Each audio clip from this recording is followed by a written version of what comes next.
A continuación, Noticiero Telesucesos. Clasificación A. Apto para todo público. Un noticiero pensado para usted porque se lo merece. Nos acercamos a la realidad desde diferentes perspectivas. Noticiero Telesucesos. Primera parte del noticiero Telesucesos con las noticias más importantes del día.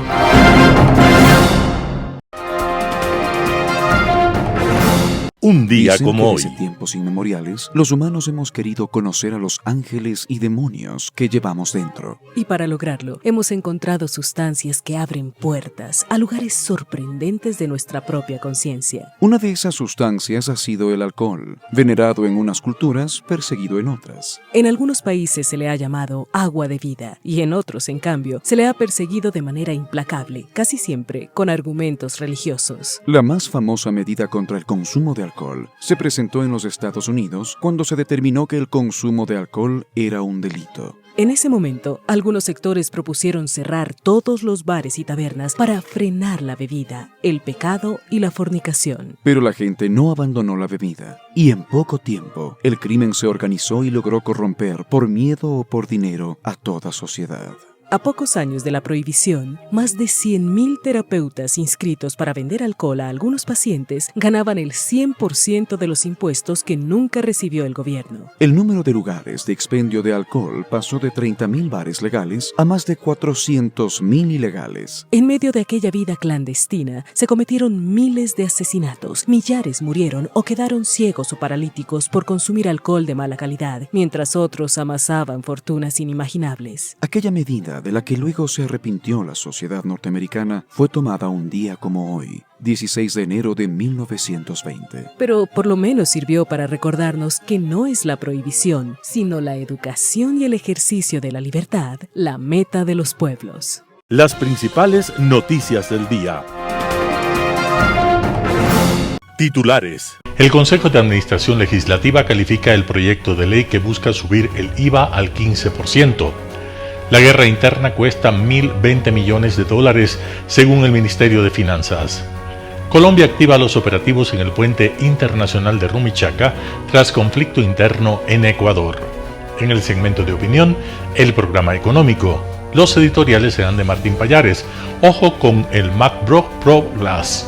Santiago Basabe, el poco creíble llamado de los políticos a la unidad nacional. Noticias del día. El Consejo de Administración Legislativa califica el proyecto de ley que busca subir el IVA al 15%.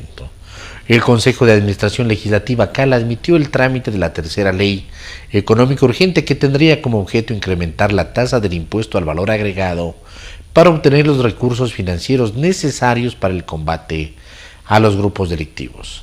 El vicepresidente de la Asamblea Nacional, Egner Recalde, fue el encargado de presentar el instrumento titulado Ley Orgánica para enfrentar el conflicto armado interno y la crisis social económica.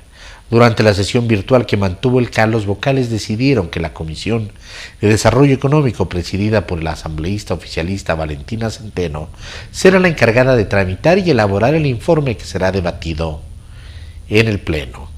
La votación en el CAL finalizó con 3 votos a favor y 3 votos en contra, por lo que fue resuelta por el voto dirimente del presidente de la Asamblea, Henry Kromple. Ahora el proyecto deberá pasar a la Comisión de Desarrollo Económico, Productivo y Microempresas para que en el plazo de 5 días presente el primer informe para el debate en el Pleno. En los próximos días se tiene previsto que el debate empiece en el Pleno, pues la Asamblea Nacional tiene hasta el 10 de febrero del 2024 para aprobar o negar el proyecto, aunque el correísmo y el Partido Social Cristiano ya anunciaron que no respaldarán la propuesta del gobierno. La guerra interna cuesta $1.020 millones, según el Ministerio de Finanzas. El ministro de Finanzas, Juan Carlos Vega, justificó la propuesta del incremento del 15% del impuesto al valor agregado debido a que el Estado arrastra un millonario déficit de recursos en el presupuesto y atrasos en los pagos. dijo que el 40% de los atrasos del Ejecutivo, fijados en alrededor de 13.400 millones de dólares, es por bienes y servicios de salud, como pago a proveedores de medicinas, insumos médicos, textos escolares. Según indicó Vega en rueda de prensa, al 15 de enero de 2024, entregada en Quito, el gobierno es consciente de que hay otros espacios de maniobra para enfrentar el problema de la falta de recursos. Para Vega, la medida económica sobre el IVA es necesaria para que el Estado tenga más ingresos para enfrentar la guerra en medio de una escasez de recursos en la economía. Sobre esto, el viceministro de Finanzas, Daniel Falconi, expresó que Ecuador requiere unos 1.020 millones de dólares para sostener la guerra. Por eso, el ministro expresó que la propuesta del gobierno no es un IVA temporal, puesto que la guerra contra el narcotráfico tomará años, como ocurrió en Colombia. Si no pasa en la Asamblea la propuesta del incremento del IVA, el ministro Vega anticipó que el gobierno está trabajando en un plan económico que contempla la focalización de los subsidios. Este programa contará con la asesoría de multilaterales y estamos estudiando la focalización de subsidios, pero no por eso se dejaría de subir el IVA, dijo Vega. Colombia activa los operativos en el puente internacional de Rumichaca tras conflicto interno en Ecuador. Las Fuerzas Armadas de Colombia dispusieron el reforzamiento del pie de fuerza en varios puestos fijos y móviles de la frontera colombo-ecuatoriana. Más de 180 efectivos arribaron al fuerte militar del batallón de caballería José María Cabal de Ipiales para cumplir con esta misión. El puente internacional de Rumichaca, que divide las fronterizas ciudades de Ipiales, Colombia, y Tulcán, Ecuador, considerado área estratégica por los gobiernos de ambos países, está militarizado en el lado colombiano. Militares fuertemente armados hacen acompañamiento a elementos policiales y de Migración Colombia en las tareas de verificación de documentos a conductores y ocupantes de más de 6.000 automotores que ingresan diariamente al vecino país. El Ejército de Colombia dispuso además reforzar militarmente los sectores de Chiles, frente a Tupiño, Cuaspud, Carlosama, frente a Río Carchi, Tulcán y en La Victoria frente al Carmelo, Carchi y Santa Bárbara, Sucumbíos. Una base intermedia de operaciones es la encargada de coordinar todos los operativos en esta zona. Alexandre Daz Alveira, comandante del batallón José María Cabal en Ipiales, manifestó que están preocupados por lo que sucede en Ecuador y confirmó que han aumentado el pie de fuerza en la zona de frontera de su país para apoyar las operaciones que realizan las Fuerzas Armadas del Ecuador. Según el ejército colombiano, están identificados 45 pasos fronterizos no formales o irregulares que comunican a Colombia, que son utilizados por organizaciones del crimen transnacional para delinquir. Entrevista del día. En Radio Sucesos estuvo Alejandro Zavala, consultor político, para hablar sobre la actuación de Daniel Noboa ante la crisis actual. Escuchemos qué es lo que dijo. Bueno, evidentemente yo decía hace algunos meses cuando estábamos recién en campaña, decía que nosotros tenemos que acostumbrarnos a un tipo de liderazgo distinto. O sea, ya no tenemos el líder mesiánico, ya no tenemos el líder vertical, el todopoderoso, el que con un balcón o con un meeting o con una cadena lograba comunicar absolutamente todo y era el dueño, la única fuente de la verdad. Es un liderazgo diferente. Sabemos que el presidente no es de demasiada comunicación, no es de salir a las entrevistas en grandes medios, no es de demasiado, es más bien retraído, es más bien parco, digamos, si tú quieres. Pero lo que él hace, o sea, su personalidad es enfocada al pragmatismo. O sea, el tipo lo que dice es: yo voy a hablar con resultados. Y entonces, claro, escala este decreto de primero del estado de excepción, que ya lo habíamos tenido, pero las circunstancias del país le hacen escalar brutalmente, o sea, dar un salto geométrico, o sea, una cosa ya in extremis, si tú quieres. Entonces, todo esto, claro que el vestuario comunica. El vestuario quiere decir: estoy en pie de guerra, estoy en pie de lucha, no me voy a mover de aquí. O sea, salgo con jean, con chompa de cuero, con camiseta oscura, o sea, estoy en pie de guerra y no me van a mover de aquí. Canceló sus viajes al exterior, tenía el foro de Davos, tenía alguna otra cosa en España, canceló absolutamente todo y se está quedando en el Ecuador, dando una señal de que si no es que está al frente de todo, reunió al COSEP en Guayaquil un domingo. O sea, todas estas cosas están dando la señal de: estoy trabajando y quiero demostrar el liderazgo a mi manera. Da una señal de confianza. cuando le ves al presidente, confías en que las cosas van a estar mejor o que se está enfrentando de una manera correcta y con fuerza al enemigo? Esa es una excelente pregunta porque justamente cambia la forma de mirar cómo es la comunicación. Antes nosotros estábamos acostumbrados a creer en la palabra del presidente. Ahora él nos está diciendo, crean en mis acciones más que en mis palabras. O sea, está cambiando diametralmente el juego. O sea, antes nosotros estábamos acostumbrados, por ejemplo, con el presidente Lazo, a la gorrita de los militares y a que salía cada vez rodeado de todos los militares en una foto. El presidente Noboa es totalmente distinto. No confíen tanto, o sea, no se deslumbren por mi palabra, sino deslúmbrense con mis acciones. Mira que las ha tomado y a qué nivel, ¿no? Mira lo que ha hecho. O sea, estamos en un estado de guerra interno, cosa que nunca en la historia había pasado, por lo menos desde la vuelta a la democracia. Antes de ahondar en este último decreto y las decisiones si son acertadas o no, y también cómo le influye a él políticamente, quisiera también preguntarle sobre las intervenciones públicas que él ha tenido, por ejemplo, en 2 radios, colegas, en donde él se ha mostrado, pues bueno, muy informal en su vestimenta y también en sus declaraciones. Ha hecho un poco de polémica también esas declaraciones. ¿Cómo le ve usted la comunicación que ha dado, por ejemplo, en este tipo de intervenciones? ¿Por qué escoger esas radios? ¿Por qué dar ese mensaje que ha dado, ¿no? De algunas declaraciones polémicas también que se le filtraron por ahí.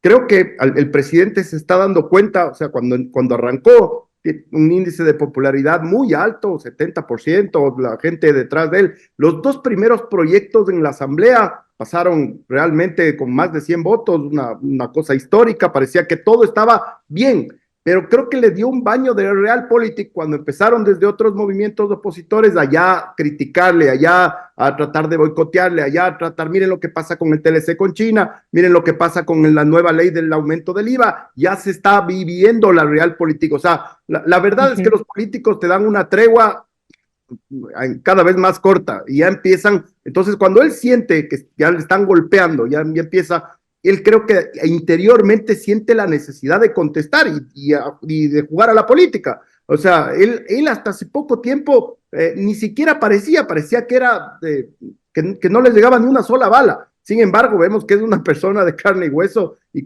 estos primeros ataques que está viviendo, de los que seguro vendrán cada vez más, le están haciendo vivir la realpolitik y esto es lo que le empuja a salir a contestar de la forma que está contestando. O sea, yo creo que ya le está llegando a nivel personal y eso le hace automáticamente contestar lo que ha contestado en esos diferentes radios. María Paz Hervis, presidenta ejecutiva de la Cámara de Industrias y Producción, habló en Radio Sucesos sobre las empresas frente a las reformas tributarias. Veamos la nota. Yo creo que estas horas, esta semana ha sido de emociones fuertes para nosotros los ecuatorianos. Ha sido una semana de una tensión, de mucho dolor, porque nos duele ver lo que pasa en nuestro país. Pero aunque suene paradójico, yo percibo que este día lunes empezamos los ecuatorianos y ecuatorianas con esperanza, con ganas de reocupar los espacios. Creo que esas imágenes de la semana pasada que parecían los tiempos de COVID, de ciudades fantasmas, son insostenibles, son irrepetibles. Ansiamos dentro de la medida de lo posible volver a unos niveles de normalidad, si es que cabe el término, porque eso nos permite salir adelante y garantizar el bienestar para nuestras familias, que creo que es lo que nos convoca. Ajá. Y las acciones que se están tomando, el presidente de la República dijo que la guerra cuesta y cuesta mucho dinero. Y empezó con este proyecto de ley para elevar el IVA al 15%. Ya tiene la Asamblea, ya tiene la misma comisión que tramitó los 2 proyectos urgentes. Parecería que no tiene la misma cabida que los 2 anteriores en la Asamblea. Parece que ahora sí se enfrenta el presidente una prueba de fuego dentro del legislativo. Definitivamente, yo agregaría, esperemos que tenga los votos. Y aquí voy a referirme a la reforma y después a esta discusión política, si cabe. En términos de la reforma, como hemos dicho, por distintas vías, desde la Cámara de Industrias y Producción, y me atrevo a decir, desde el sector productivo formal, desde quienes sí pagamos impuestos y generamos empleos de calidad, estamos dispuestos, cuando se habla de arrimar el hombro, este es el espacio. Estamos dispuestos a apoyar una subida del IVA que sabemos que tiene repercusiones en todos los contribuyentes, que puede afectar también al consumo. Sabemos que hay un riesgo, pero frente a crisis tenemos que buscar soluciones. Entonces, lo único que le hemos dicho al gobierno nacional, y aprovecho este espacio para reiterar, es que apoyamos Pero esto no es un cheque en blanco, es decir, ¿qué pedimos nosotros? Que las reformas vengan acompañadas de otras, porque mal contado lo que significaría, o a ojo de buen cubero, estos 3 puntos del IVA nos daría una recaudación de 1.071 millones más o menos, y eso suma, pero no es suficiente. Y me quiero referir a 2 cosas, Milton, si me permiten.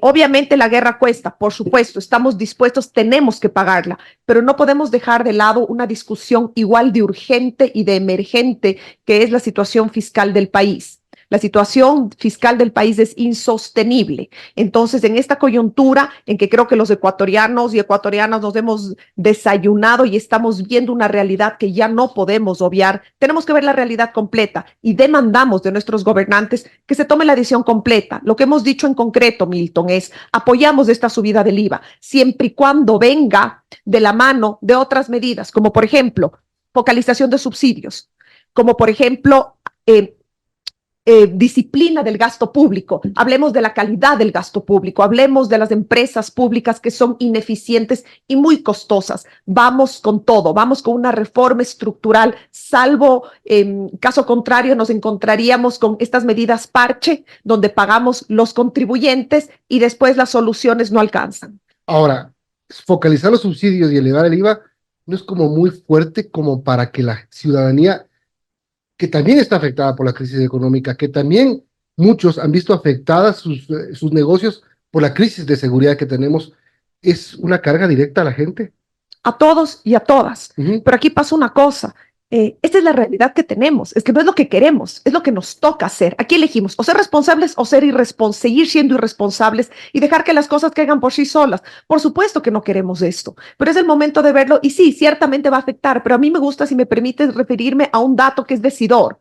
Por cada $100 que gastamos de subsidios, al menos 54 se van a las clases más favorecidas. Y además de las clases favorecidas, tenemos que entender que ahí también se camuflan las organizaciones criminales y se benefician del subsidio. Entonces yo creo que esto se vuelve un círculo vicioso donde si focalizamos sobre todo el tema del gas y llega directamente a quienes más lo necesitan, el Estado deja de hacer un gasto monstruoso y tampoco le ponemos tan fácil la vida a las organizaciones criminales de beneficiarse de los subsidios del Estado ecuatoriano. Es lo que nos toca. Ahora, ¿qué les decimos o cómo les hacemos entender este mensaje a los políticos que en la Asamblea están diciendo que no? Seguramente por cuidar también intereses políticos. Y cómo con lo otro les decimos a los movimientos sociales que también buscan aprovechar estos momentos para, digamos, ganar notoriedad, para hacer lo que siempre suelen hacer. Yo me voy a sumar a este inicio de esperanza que teníamos cuando empezamos esta conversación y a un ímpetu que sí vemos en el gobierno nacional y que es en el que queremos confiar, es el que demandamos desde la ciudadanía. Basta de la perversidad de los políticos que se expresa en todas las dimensiones, ¿no? Autodefinidos como movimientos sociales, bancada, representantes del pueblo. Vemos estos niveles de perversidad donde salen a pescar a río revuelto y donde defienden los intereses particulares por sobre los de la mayoría. Desde el sector productivo, desde quienes sí pagamos impuestos y generamos empleo de calidad, repetimos que no vamos a tolerar más de esto. Creo que es el momento que la ciudadanía, medios de comunicación, universidades, ciudadanos y ciudadanas comunes y corrientes, les pongamos un freno, porque la situación fiscal no es sostenible. Y ahí sí invito con mucha consideración al gobierno nacional que hablemos las cosas claras, que visibilicemos lo grave que es, que visibilicemos que estamos ante una situación donde cada mes sufren por pagar salarios, donde lo que está en riesgo son las pensiones de los adultos mayores. Creo que ante esa situación, más allá de las habilidades que los políticos siempre suelen tener para evadir la responsabilidad, esta conversación debe ser seria, sensata y responsable. Y por eso espero que las bancadas nos escuchen. Nosotros como sociedad civil hacemos acercamientos, pese a que nosotros no somos actores de la política formal, pero nosotros cumplimos responsablemente con hacer llegar por escrito, verbalmente, nuestra visión, invitarles a reflexionar, pero contamos ahí sí queremos ver una vez más, hemos visto que el gobierno nacional ha tenido mucha habilidad y es algo que aplaudimos en concertarse frente a temas donde nosotros como sector productivo no hemos estado de acuerdo, por ejemplo, pero creemos que es el momento que frente a estos grandes temas, no a otros que pueden hacer mucho ruido y tener poco impacto, sino a estos importantes con impacto, es donde debemos medir realmente quienes aspiramos, quienes buscan reelección y que esperamos que nos gobiernen todo el tiempo que sea necesario, siempre y cuando puedan tomar decisiones profundas. En Impacto Informativo, Osvaldo Landazuri, un analista económico, habló acerca de la elevación del IVA al 15%. Escuchemos lo que dijo. A ver, primero pues no entiendo muy bien el cálculo que están haciendo en el SRI porque más o menos para que tengamos una idea, nosotros recaudamos alrededor de unos 8.500 millones de dólares al año de IVA. Y entonces el planteamiento del presidente es subirlo del 12 al 15, lo cual es un 25% de aumento. Y si es que usted saca números, pues según la calculadora me dan 2.125. Bueno, es un primer tema que habría que ver bien cómo lo calcula. Segundo, claro, y están señalando que el incremento traería 1.300 millones de dólares al año y para este 2024 serían 1.074 millones. Sí, a mí no me cuadran los números porque, como le digo, son 8.500 millones de recaudación de IVA, 8.400 y algo más. Entonces, si usted le saca el 25% a eso, pues le da 2.100 millones. Entonces, no entiendo muy bien qué están haciendo ahí, porque luego cuando uno ve las deducciones que ellos plantean, Edgar, a lo que no grabaría es justamente aquellos productos que hoy no graban IVA. Entonces, no es que hay ninguna exención adicional planteada por el gobierno, excepto subir el IVA.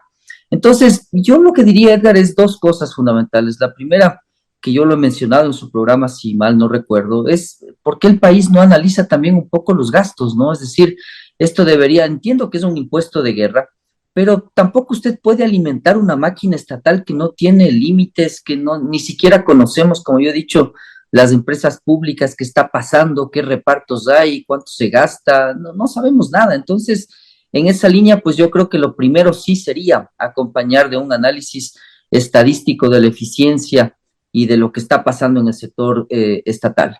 Segundo, y viendo lo que plantea el gobierno, que es un impuesto de guerra, yo creo que se equivoca al mandar solo el IVA como el único asunto. Yo creo que hubiera sido preferible combinar las ideas para poder tener más margen de negociación en la Asamblea. Por ejemplo, me parece que plantearlo de manera indefinida es un error.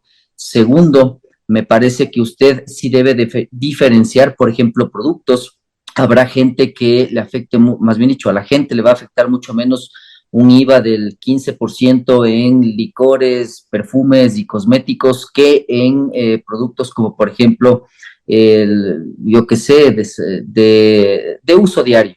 Eso es un tema que podía haber trabajado ya el gobierno. Segundo, yo creo que siendo un impuesto de guerra, y yo personalmente, Edgar, que usted ha visto que no lo recomendaría si no tendría esa característica, sí regresaría a ver al sector bancario. Me parece que también es un asunto que debemos debatir en términos de quién contribuye más para esta lucha contra el terrorismo. Y tercero, entender qué plan tiene el gobierno, porque si es que el 15% es para pagar sueldos y usted le sigue viendo al policía sin chaleco y las patrullas inservibles, pues tampoco es así el tema, ¿no? Es decir, me parece que se emocionó el presidente con las dos leyes aprobadas y pues ahora piensa que todo va a pasar y creo que es un error. A ver, usted nos deja con algunas inquietudes. La primera, el hecho de que los legisladores tienen que asumir, tienen que discutir este tema, pero no hay una contrapartida concreta, es decir, vamos a tener mayor nivel de ingresos para el Estado, pero este es un Estado adiposo, con una enorme cantidad de infraestructura estatal que debería ser recortada. Y es que el gobierno ya hace algunos días habló de eso. El ministro de Finanzas hablaba de recortes por 1.000 millones de dólares, que había algunas empresas donde realmente hay desperdicio. Entonces, eso, entiendo que su sugerencia es que se cristalice, que sean medidas concretas. Correcto, Edgar, y es un asunto que no puede ser ausente del sacrificio que haría la sociedad. Es que la primera pregunta que uno se hace es ¿por qué siempre el cargar con impuestos y no dar cuentas a la nación respecto al gasto, Edgar? Es decir, eso no está bien. En ninguna sociedad racional, transparente y madura sucede aquello. Usted tiene un actor de la economía, que es el sector público, que simplemente no da cuentas. Es decir, no dice cuánto está gastando en el IES, cuánto está gastando en los hospitales, no sabemos, no tenemos ni idea, solo nos dicen esto se gasta y esto hay que pagar. Esa es una primera idea que es fundamental resolver, es decir, el Ecuador tiene que entender la eficiencia de un sector público que debe ser fuerte, sí, Edgar, pero eso no significa que no sea eficiente, es decir, que cada dólar cuente para algo. Lo segundo que está pululando en el ambiente son los famosos subsidios, es decir, si usted se da cuenta, a mí me parecería mucho más consistente y coherente también, en vez de plantear una medida tan agresiva de IVA, tal vez combinarla también, y yo me olvidé de dar esta idea antes, aunque la tenía en la cabeza, también se debe hablar del tema de los subsidios, es decir, usted mismo les está dando subsidio a los terroristas para que se muevan en los vehículos, para que se muevan en las motos, y eso tampoco hace sentido. Entonces me parece que dentro de esta receta de ajustes también debería haber un asunto relacionado con los combustibles. Un panorama de noticias para su estatura intelectual.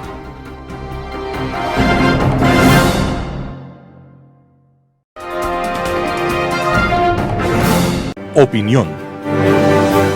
Estimados amigos y amigas, gracias por estar con nosotros en este programa de Telesucesos. Amigos y amigos, vivimos momentos muy difíciles y complejos en el Ecuador. ¿Sí? Hay que apoyar como ciudadanos al presidente Noboa, a las Fuerzas Armadas, a la policía y a la fiscal general del Estado en su lucha contra la corrupción, contra el narcodelito, contra la violencia de todo tipo que quieren convertir al Ecuador en un narcoestado. Independientemente de eso, hay un tema importante que en economía hay que comentar. No obstante que todo lo que pasa en el Ecuador está afectando, queridos amigos, al mundo de los negocios. Pero veamos. El director del Frente Económico, el señor ministro de Finanzas, ha dicho que se está elaborando por parte del gobierno del programa económico para año y medio que dura este gobierno aproximadamente, ¿sí? Porque sencillamente ya antes de mayo del año que viene habrá comenzado el proceso electoral para elegir un nuevo presidente y nuevo asambleísta. Pero también el ministro ha dicho que dentro de 4 semanas aproximadamente hará un viaje a Washington para presentar ante los organismos multilaterales de financiamiento, especialmente al Fondo Monetario, el programa económico del gobierno. ¿Qué debe contener un programa económico? En forma simple, resumida, aparte del diagnóstico correspondiente a lo que está pasando en la economía ecuatoriana, de cuáles son sus desequilibrios y qué es lo que es necesario hacer. Pues bien, aparte de ese diagnóstico que debe ser muy resumido, es el contenido de las acciones que el gobierno tiene que tomar, son como la siguiente. Primero, una estimación o el desarrollo de una meta de crecimiento de la economía ecuatoriana a nivel global. ¿Cuánto va a crecer el ingreso por habitante del Ecuador en no solamente en este año, sino en los 6 meses del próximo año? Pero aparte de eso, ¿qué va a pasar con la agricultura, la ganadería, el sector pesquero, el sector bancario, etcétera, desde el punto de vista global? Eso está pues dentro del sistema de cuenta nacional y la estimación de cuánto va a crecer la economía ecuatoriana. Pero aparte de eso, el tema tiene que ver con aquellos instrumentos que permitirán hacer crecer la economía. Y no solamente hacerla crecer, sino que tiene que tener también ese programa económico, es una política de empleo. El empleo digno, el empleo de 40 horas, 8 horas de trabajo diario. Cómo combatir el subempleo, el empleo informal, etcétera, ¿sí? Eso tiene que estar también en el programa que se está preparando. Pero aparte de eso también, ¿qué acciones se va a tomar para corregir una serie de complicaciones graves que tiene la economía ecuatoriana? Desequilibrios intensos que hay que controlar antes que estallen problemas mucho mayores. Una reforma radical, como ya hemos indicado anteriormente, tiene que ver con el sistema de pensiones, el Seguro Social ecuatoriano. Hay anuncios del nuevo director gerente que está reduciendo el personal, en buena hora, porque hay exceso de personal en el Seguro Social, pero también que se está desinvirtiendo. ¿Por qué? Porque el gobierno no le paga a tiempo y le debe no solamente para el sistema de pensiones, para pagar a los jubilados a tiempo todos los dólares que se pagan. Pero aparte de eso, sencillamente lo que es el seguro de salud, que el gobierno le debe una cantidad muy importante, varios miles de millones de dólares. Ya hay un informe sobre este particular y el gobierno actual debe tomar la decisión para preparar un proyecto de ley y enviar a la Asamblea Nacional. No se puede esperar más. Y en ese programa económico tiene que estar un tema sobre esto. El Fondo Monetario va a preguntar qué va a hacer con respecto a este tema, señor presidente y gobiernos del Ecuador. Pero aparte de eso, pues hay el problema de la crisis fiscal que ya le hemos tratado en este programa y que posteriormente lo haremos más detenidamente. ¿Cómo va a resolver el problema fiscal? ¿Cómo va a crear más ingresos permanentes, no temporales? ¿Cómo va a reducir el gasto corriente que está creciendo mucho más rápido que los ingresos permanentes? ¿Y de todos los ingresos? ¿Cómo va usted a resolver el problema de que el gasto corriente, el monto total, al terminar el 31 de diciembre del año pasado, haya sido un monto muy superior al total de los ingresos del presupuesto del Estado sin considerar la deuda pública? ¿Qué va a hacer usted, señor presidente? ¿Va a reducir el tamaño del Estado? ¿Va a reducir una serie de entidades que están de más en el Ecuador? ¿Qué va a hacer? Y eso tiene que constar en el programa. Nuevos ingresos, nuevos impuestos, no más impuestos. Entonces, ¿qué va a hacer? Y en materia de petróleo, ¿cuánto va a aumentar la producción para saber si por ahí viene algún dinero? Que ese es un ingreso no permanente, pero son ingresos adicionales, suponiendo de que el precio del petróleo internacional se mantiene por año y medio, solamente por suponer. ¿Cómo va a aumentar la producción petrolera? ¿Quién va a hacer las inversiones en una serie de campos petroleros para aumentar esa producción? ¿Cómo detener la tasa de declinación para que los pozos petroleros no sigan reduciendo su producción?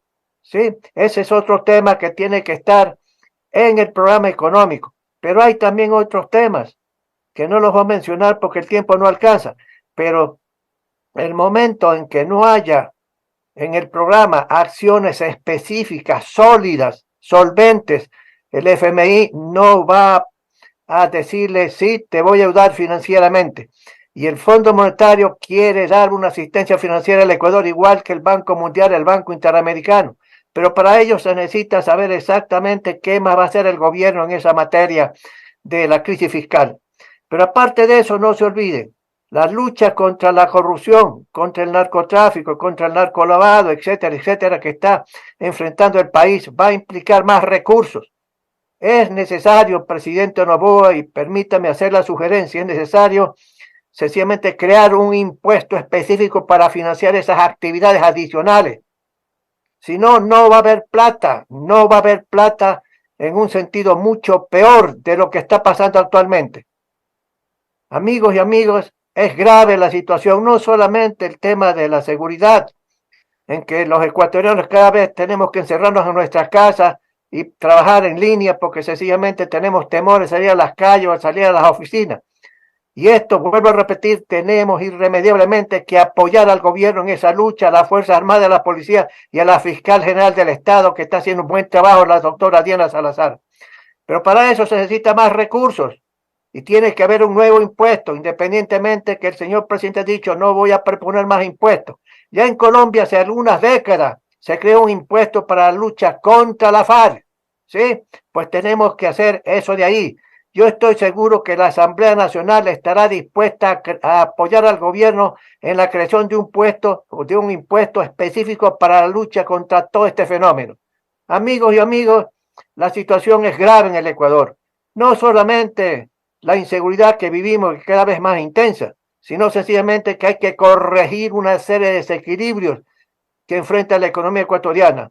Y no se puede estar pensando en que el día de mañana voy a ser nuevamente presidente para no tomar medidas radicales.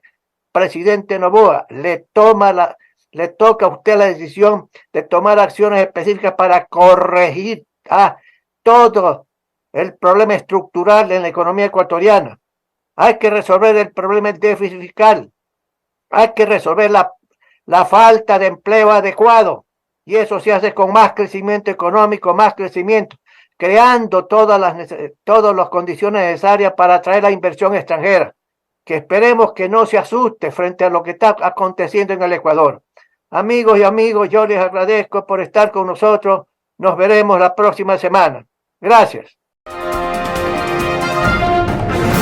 Editorial.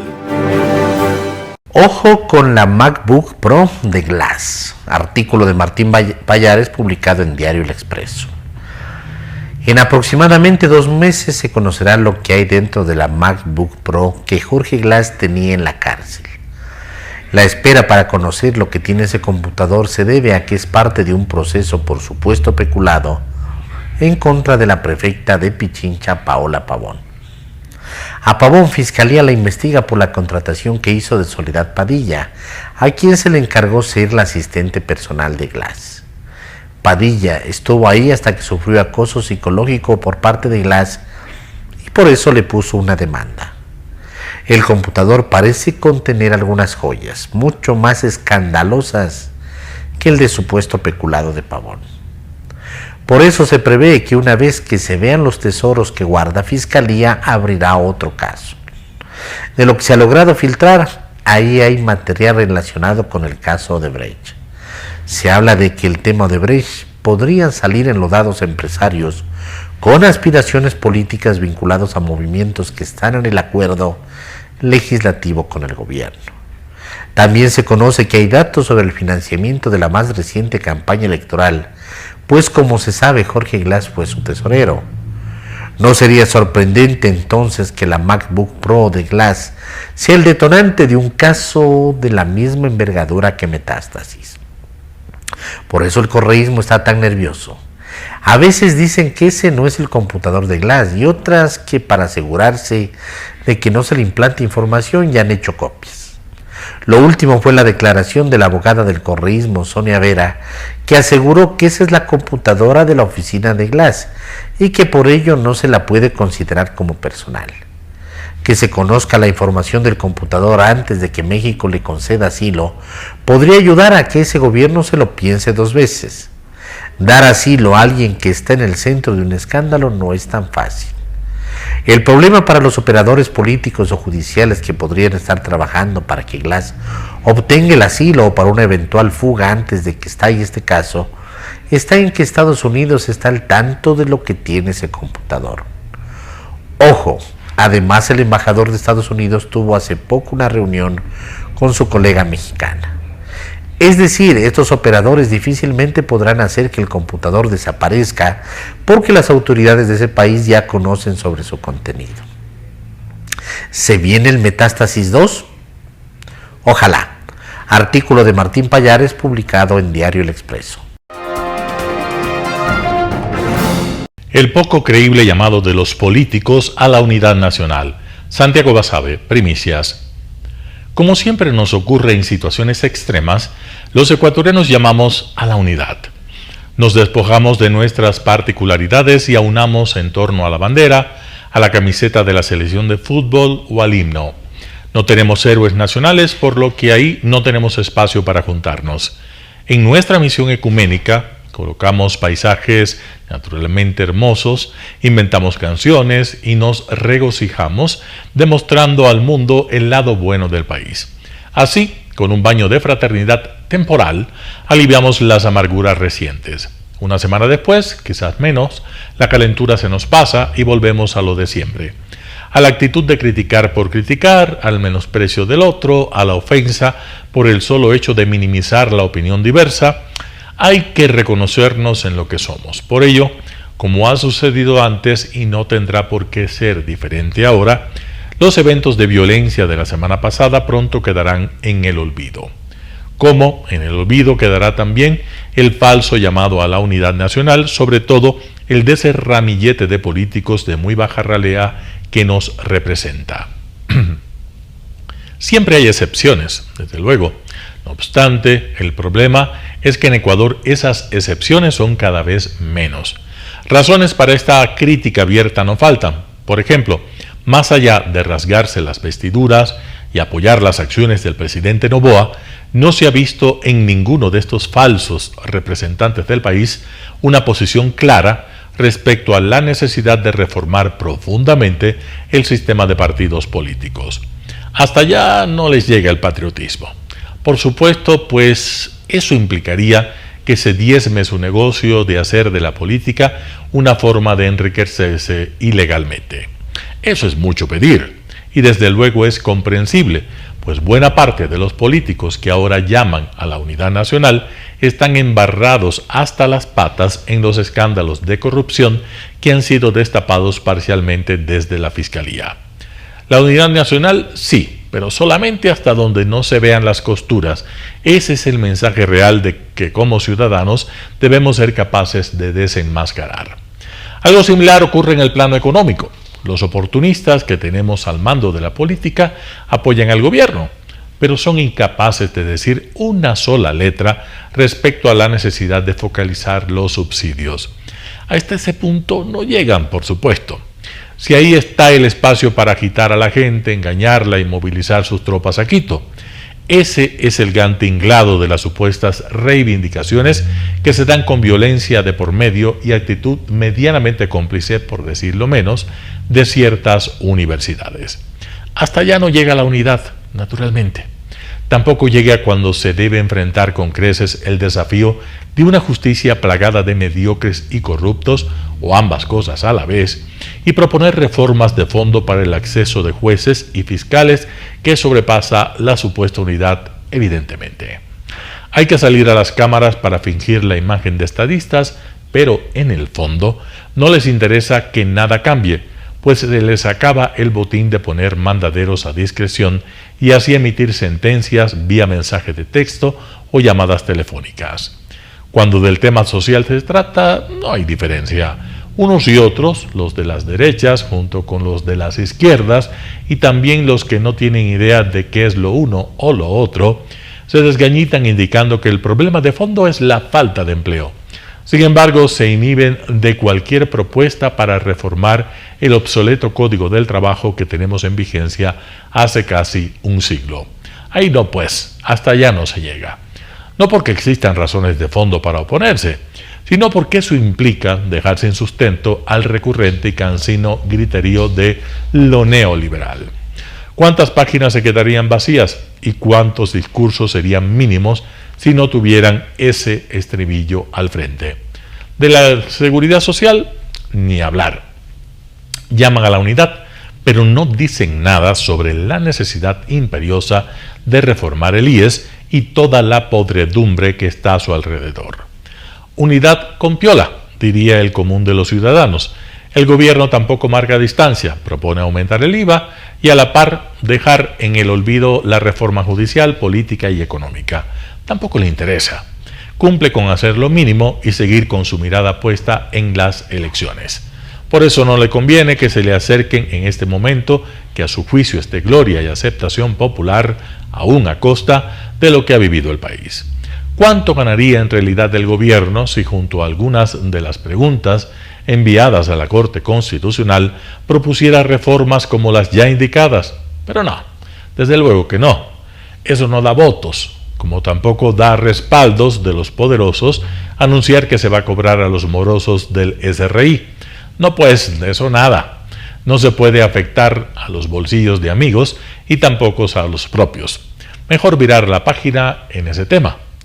La ciudadanía está harta de los golpes de pecho de la mayoría de los actores políticos que simulan unidad nacional en momentos difíciles como los que vive el país. No quieren que nada cambie porque les interesa seguir embarrados con el crimen organizado o ganando espacios de poder, aprovechando la situación de pobreza económica y cultural que tiene el país. Por eso cada vez menos gente les cree. Y hacen bien. A ninguno de ustedes, políticos de pacotilla, gobierno incluido, se les ha escuchado proponer reformas estructurales en estos días. Solamente quieren pescar a río revuelto y dejar que las aguas vuelvan a su ya turbulento cauce en unos pocos días. Empezará pronto el periodo electoral y su mediocridad volverá a salir a flote. Santiago Basabe, Primicias. Noticias internacionales. Donald Trump encabeza las encuestas como candidato presidencial del Partido Republicano. Este lunes se ha iniciado el proceso de elección de candidatos a las presidenciales en Estados Unidos. El caucus de Iowa este año es solo escenario para las elecciones internas de los republicanos. Los demócratas han aplazado el proceso y solo tienen como candidato a Joe Biden sin más contrincantes. Un ambiente glacial, con ráfagas de viento ártico, dificultó las asambleas. Las encuestas sitúan a Donald Trump manteniendo una ventaja considerable, mientras que la exembajadora de la ONU, Nikki Haley, y el gobernador de Florida, Ron DeSantis, siguen enfrascados en una reñida batalla por el segundo puesto. Haley se mostró optimista sobre sus posibilidades de éxito y subrayó que sus cifras aumentan mientras que las de todos los demás bajan. Frente a las malas encuestas, DeSantis dijo irónicamente que le gusta ser el desvalido. Corre el riesgo de ser relegado al tercer lugar tras Trump y Haley. Inasequible al desaliento, Vivek Ramaswamy hace campaña a la sombra de los tres grandes nombres y dice esperar una sorpresa. Hijo de inmigrantes indios, ha ganado prestigio en los círculos conservadores por sus críticas a los problemas medioambientales.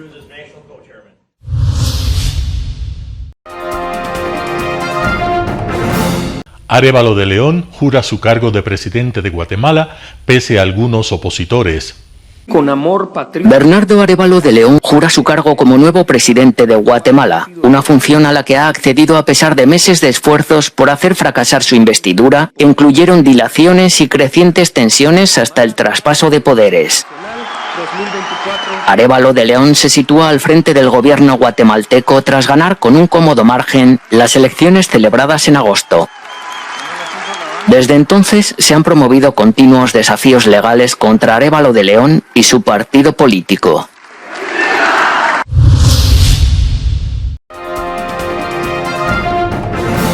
Conversaciones sobre la fórmula para la paz de Ucrania en el foro de Davos. Ucrania sigue adelante con su plan de paz para poner fin a casi 2 años de guerra con Rusia, una fórmula que fue compartida en una reunión de asesores de seguridad nacional de todo el mundo en el foro de Davos. El jefe de gabinete del presidente Zelensky fue el encargado de representar al país en la sesión inaugural del encuentro. The World Economic Forum annual gathering has started earlier this year with the 4th round of the Ukraine Peace Formula, talks hosted by Ukraine and Switzerland. And although there were more countries participating here in Davos compared to the previous round in Malta, China did not attend the gathering. I asked Andriy Yermak, the head of the Office of the President of Ukraine, whether Kyiv is trying to get China on board. It's important that all the countries who is coming, they really, honestly want to participate and to help to end this war and to bring the peace. But there is a different thought, idea, how it's possible to do. And different countries have the different experience. Esta semana, el primer ministro de China, Li Qiang, encabezará una delegación en Davos. Ucrania reconoce que China, país aliado de Rusia, debe incorporarse a las negociaciones para poder avanzar. Ukraine's President Volodymyr Zelensky was not at the Sunday meeting, but he will be here in Davos on Tuesday addressing the World Economic Forum the same day as Chinese Premier. Sasha Vakulina for Euronews from Davos.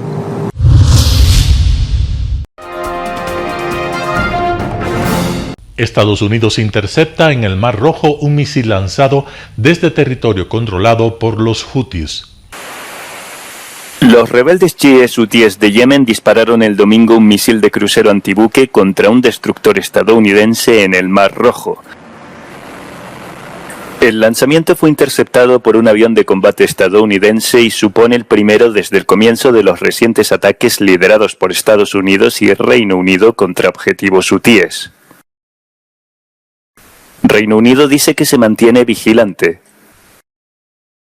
Their behavior in the Red Sea was completely unacceptable, and we'll keep a very close eye. If we have to take further action, then that's something that we would consider. But our intention was to have a very clear message sent to the Houthis, which I think is what has been achieved thus far. Desde noviembre, los hutíes han entorpecido la navegación en el Mar Rojo al atacar repetidamente barcos a modo de represalias por los ataques israelíes sobre Gaza, poniendo en jaque el transporte marítimo en una ruta clave para el comercio mundial.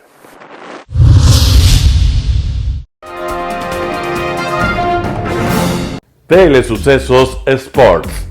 Deportes, deportes, deportes. Todas las tardes, 4 horas de lunes a miércoles, de 14 a 17 horas. los jueves y viernes, 6 horas, de 12 a 20 horas, desde Arena Telesucesos. Transmisiones en vivo, siempre Ecuavóley y luego Deportes para recordar. Todas las tardes, deportes en Telesucesos Sports, bajo la dirección del arquitecto David López. La visión objetiva de quien vive el deporte. Sucesos deportivos, visión de un equipo de opinión joven de comunicadores. Telesucesos, llegamos con nuestra señal a los sectores populares de nuestra ciudad. Quienes no tienen televisión por suscripción atenderán nuestra señal sin costo en Canal 29 UHF Telesucesos. Siempre ecuatorianos, resaltamos nuestra identidad. El básquet, esgrima, tenis de mesa, taekwondo, box y muchos deportes más en Telesucesos Sport, sin costo desde la comodidad de su hogar en Telesucesos Canal 29. Arena Telesucesos es una importante y funcional edificación cubierta dispuesta para la práctica y desarrollo de eventos del Ecuavóley. La transmisión de Telesucesos se podrá sintonizar además a través de Claro TV Canal 43, TV Cable Canal 73 y en redes sociales Facebook Live Telesucesos Quito y YouTube Telesucesos HD. Si deseas asistir a los encuentros en vivo de Ecuavóley, comunícate con nosotros a los números de teléfono 2021-224 o al 0989-973-725. Ven con tu familia y amigos a vivir la emoción del Ecuavóley.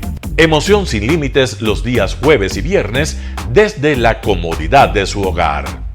Resaltamos nuestra identidad como ecuatorianos iniciando transmisiones en Telesucesos del Ecuavóley, que representa, luego del fútbol, el deporte más popular de nuestro país y el que practican los ecuatorianos residentes en muchos países del mundo. Nuestra señal será transmitida en directo por televisión abierta en la ciudad de Quito y a través de las redes sociales a todo el país, así que llegará a Estados Unidos, España e Italia, creando a través del Ecuavóley un nexo fraterno entre ecuatorianos y entre los inmigrantes de nuestro país. Anuncie en Telesucesos Sport y llegue con nosotros a lo más importante del deporte popular. Telesucesos, con sus transmisiones, jerarquizará esta práctica deportiva, convocando importantes competencias de Ecuavóley dentro y fuera del Ecuador. Llegando con deportes no atendidos por los medios de comunicación que han concentrado su acción en el fútbol. El tenis, box, golf, racquetball llegarán a su pantalla de televisión en tiempo real a través de Canal 29 UHF, competencias que podrán ser atendidas a través de Facebook, YouTube y vivir los encuentros deportivos en directo y en tiempo real. Esté atento a nuestros horarios especiales de transmisión los fines de semana y feriados. Usted y su familia disfrutarán desde la comodidad de su hogar de las emociones del Ecuavóley, deporte tan nuestro. Somos inéditos y para ello disponemos de un escenario cubierto propio, Arena Telesucesos, desde donde transmitimos nuestros encuentros masculinos y femeninos de este deporte. Simple y gratuito. Llama a nuestros números de contacto 2021-224 o al 0989-973-725 y regístrate como invitado especial para nuestros eventos en vivo. Arena Telesucesos, el escenario cubierto para la práctica del deporte 100% ecuatoriano, el Ecuavóley. Telesucesos es un canal de televisión que incorpora a su programación manifestaciones culturales y deportivas que marcan la identidad de nuestro país. Consideramos que el Ecuavóley es una manifestación deportiva con partida de nacimiento popular y nombre propio ecuatoriano. Arena Telesucesos, funcional espacio cubierto para la práctica y desarrollo del deporte. Arena Telesucesos, el escenario para campeones. Arena Telesucesos atiende deportes de su preferencia: básquetbol, tenis de mesa, esgrima, taekwondo, fútbol sala, box, halterofilia. ¿Cómo llegar?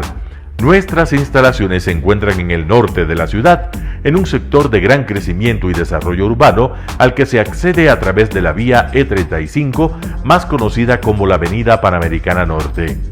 Desde el centro comercial El Portal, a 2 kilómetros a la derecha, se encuentra la calle García Moreno, antiguo camino a Llano Grande, una arteria en la que se desarrollan dinámicos comercios. Junto al centro comercial Ciudad Alegría, a 100 metros, hemos llegado a nuestras instalaciones, Arena Telesucesos, la cancha del Ecuavóley. Por fin tiene usted un espacio de difusión de su deporte preferido. Telesucesos, el canal de televisión siempre inédito. El noticiero Telesucesos es retransmitido de lunes a viernes a las 7 horas por Radio Planeta Sur 106.1 FM de la ciudad de Loja.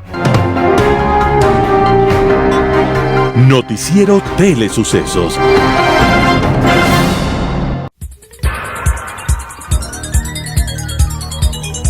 Las opiniones vertidas en este espacio por la producción y dirección del programa son de exclusiva responsabilidad de sus autores y de quienes intervienen en ellos.